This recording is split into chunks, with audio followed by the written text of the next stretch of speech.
তিনটি সংখ্যার গড় দেওয়া আছে 77, প্রথম সংখ্যাটি দ্বিতীয় সংখ্যার দ্বিগুণ, দ্বিতীয় সংখ্যাটি তৃতীয় সংখ্যার দ্বিগুণ, তাহলে প্রথম সংখ্যাটি কত হবে? তো এখানে আমাদের প্রথম সংখ্যাটি দ্বিতীয় সংখ্যার দ্বিগুণ এবং দ্বিতীয় সংখ্যাটি তৃতীয় সংখ্যার দ্বিগুণ বলেছে। তাহলে সবথেকে বেশ অর্থাৎ নিচু কে আছে, সবথেকে ছোট বা সবথেকে বেশি আছে আমাদের তৃতীয় সংখ্যাটি অর্থাৎ লাস্ট সংখ্যাটি।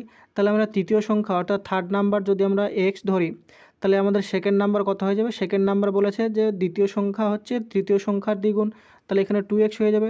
আবার ফার্স্ট সংখ্যা কত হবে? ফার্স্ট সংখ্যা হবে প্রথম সংখ্যা বলেছে দ্বিতীয় সংখ্যার দ্বিগুণ, তাহলে এখানে দ্বিতীয় সংখ্যা যদি দ্বিগুণ হয় তাহলে 2x এর দ্বিগুণ কত হবে? 4x হবে। এইভাবে এই গেল আমাদের সংখ্যা তিনটির অনুপাত বা সংখ্যা তিনটিকে আমরা ধরলাম। তৃতীয় সংখ্যা হচ্ছে x, দ্বিতীয় সংখ্যা হচ্ছে তার দ্বিগুণ মানে 2x, এবং প্রথম সংখ্যা হচ্ছে দ্বিতীয় সংখ্যার দ্বিগুণ মানে হচ্ছে 2x এর দ্বিগুণ মানে 4x। এবার বলেছে এদের যে গড় সেটা দেওয়া আছে আমাকে 77।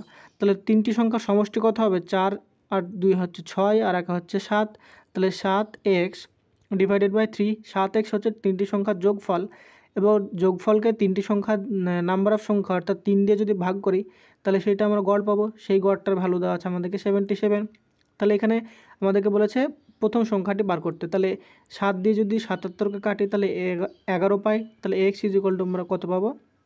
11 মাল্টিপ্লাইড বাই 3, তাহলে এইটা আমরা পেয়ে যাবো 33। তাহলে 33 আমরা কোন সংখ্যাটা পেলাম? এটা পেলাম আমরা তৃতীয় সংখ্যাটা, কিন্তু আমাদেরকে বার করতে বলেছে প্রথম সংখ্যা।